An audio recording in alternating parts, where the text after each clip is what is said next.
Então, gente, eu sou mãe de um paciente neuroatípico, que tem paralisia cerebral e autismo. Ele come de forma diferente, ele não fala igual a gente, ele fala diferente, ele anda diferente, tudo dele é diferente. É quase que aquele paciente que você tem que perguntar, você sabe com quem que você está falando? Porque o João é diferente. Não é igual às outras pessoas, não faz igual, não consegue alimentar igual às outras pessoas. E hoje em dia, no médico, nas clínicas, eles têm um padrão, né, que a gente fala clássico, o paciente clássico. Então, o paciente que tem paralisia cerebral é clássico, ele faz isso e isso, desse jeito, né, que está escrito lá no Google, qualquer um pode ir lá ler e sabe como que é, que acontece uma crise convulsiva, como que acontece como acontece todas as coisas, dor de cabeça, o Google ensina, até o remédio que vai dar, tudo, né? A gente pode ser um doutor de Google, que a gente sabe de tudo que está acontecendo, qualquer pessoa sabe. Mas o indivíduo, o ser humano, ele é indivíduo, pessoa, só ele, o João, ele tem o jeito dele, a forma dele de responder, de agir. E se a gente não respeitar o jeito dele, a forma dele, ele entra em surto e dá tudo errado. A gente não consegue alimentá-lo, a gente não consegue tratar dele de fazer nada. Então, quando a gente está no médico, no hospital, o médico tem que ouvir a gente. Aí eu queria dizer para vocês por que que o João não... Eu fui lá e tirei o João do hospital. A ortopedia, que é o motivo pelo qual ele chegou ao hospital, tinha dado alta para ele já. Ele ficou agarrado no hospital porque ele teve uma pneumonia. O médico tinha dado alta para ele tinha sarado da pneumonia aspirativa. E aí, a fono queria que o João comesse. Comesse igual ao padrão lá que existe no Google, sei lá na onde, né? O padrão que ela aprendeu na faculdade, que uma pessoa come. E o João não comeu e nem vai comer igual o padrão, porque ele tem uma deficiência que não deixa ele ser igual às outras pessoas. Ele come diferente. Eu tentei explicar para ela, falei com ela várias vezes, ele não vai conseguir fazer, ele não come assim, ele não vai conseguir, ela não me ouvia. O João surtou, eu falei, meu filho está surtado, ele ficou 48 horas surtado, o hospital não quis me ouvir.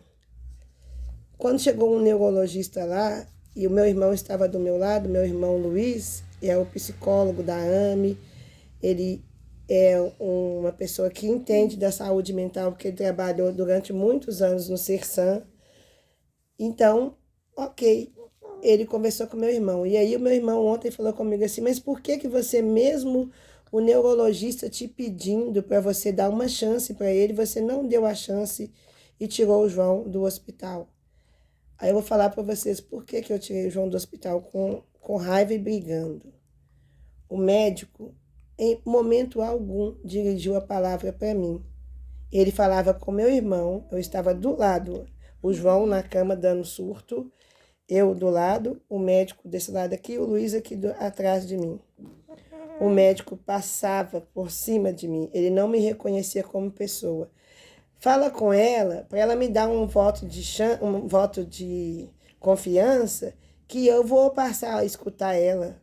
Eu vou ouvir ela, o que ela está falando, que o filho dela está em surto, porque eu vi, o filho dela está em surto e o filho dela está dando crise convulsiva. Ela está falando verdade, eu vi. É isso que está acontecendo, sim. A partir de agora, eu vou dar um voto de confiança para ela.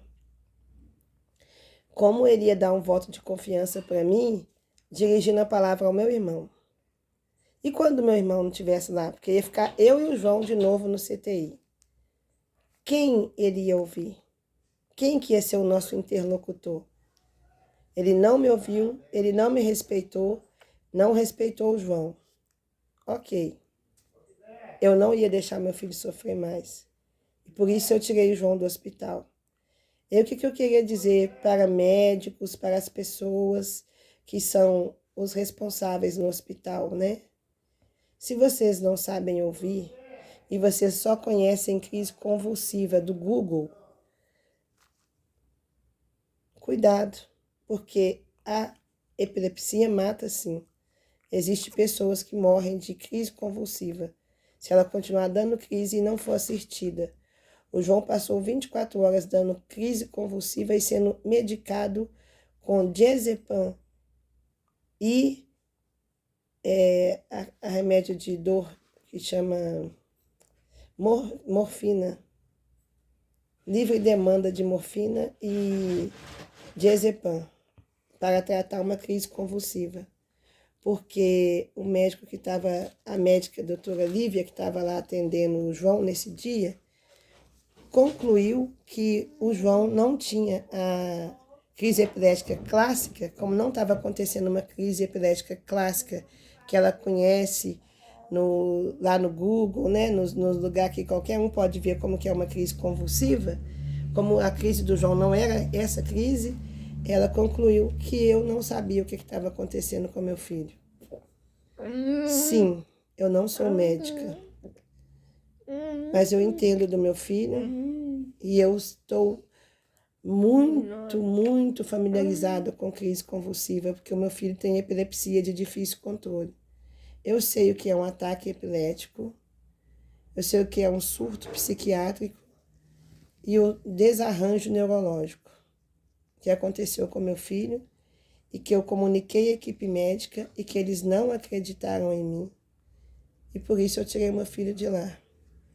Ele comeu, ele está comendo, ele está sendo medicado e ele está normal. Ele é diferente das outras pessoas, age de forma diferente, mas ele está bem. E talvez eu estaria aqui convidando vocês hoje, se eu não tivesse me respeitado e respeitado o João e mantido a ordem do hospital e feito o que o médico queria, hoje o João poderia estar morto sim. De tantas crises convulsivas, poderia. Porque o médico não escuta a gente. Então, eu queria só dizer uma coisa para doutores. Aprenda a ouvir as pessoas. Tenha respeito pelo paciente, pela a mãe do paciente, o pai do paciente, o acompanhante do paciente, que conhece o paciente. O que aconteceu? A doutora Thelma ligou e se dispôs, que é uma neurologista que cuida dele, que conhece ele, se dispôs a ir no hospital, porque ela sabia que o João estava tendo uma crise. Eles não quiseram ouvi-la. Eles não me ouviram. Até quando vai continuar isso? É o dever da família manter a ordem e não causar tumulto em hospital. E qual é o dever do médico? Se ele não escuta a família, se ele não escuta as pessoas, como que vai acontecer? Como vai ser a história?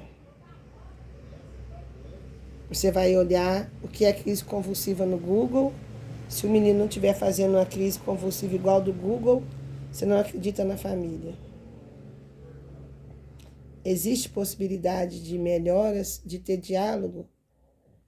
Aí quando chega a mãe para conversar com o médico, ele manda o que está do lado, mandar explicar para a pessoa que ele vai ouvir a pessoa.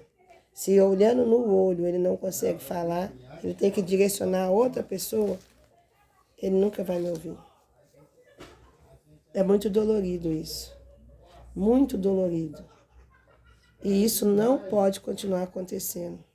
Classe médica, aprendam a ser humanos, a ser gente. Vocês não são Deus, vocês não são acima de ninguém. Tem que dialogar. Sem diálogo a gente chega a lugar nenhum. É esse o recado de hoje. Bom sábado para vocês. E eu e o João estamos bem. Ele está aqui bonitinho comigo, aqui em casa, sendo tratado com respeito, dignidade. ele pode ser neuroatípico, ele pode ser o que ele quiser ser, porque eu vou escutá-lo. E é isso que eu brigo para que aconteça, que meu filho seja ouvido em suas especialidades. Ele tem as especialidades dele, em suas coisas exclusivas, em suas exclusividades. Ele precisa de ser atendido. E não é só o João, é todo paciente neuroatípico. Ele é específico, ele tem um jeitinho dele. Se você não ouvir quem convive com ele, quem cuida dele, vai chegar a lugar nenhum. Simples assim.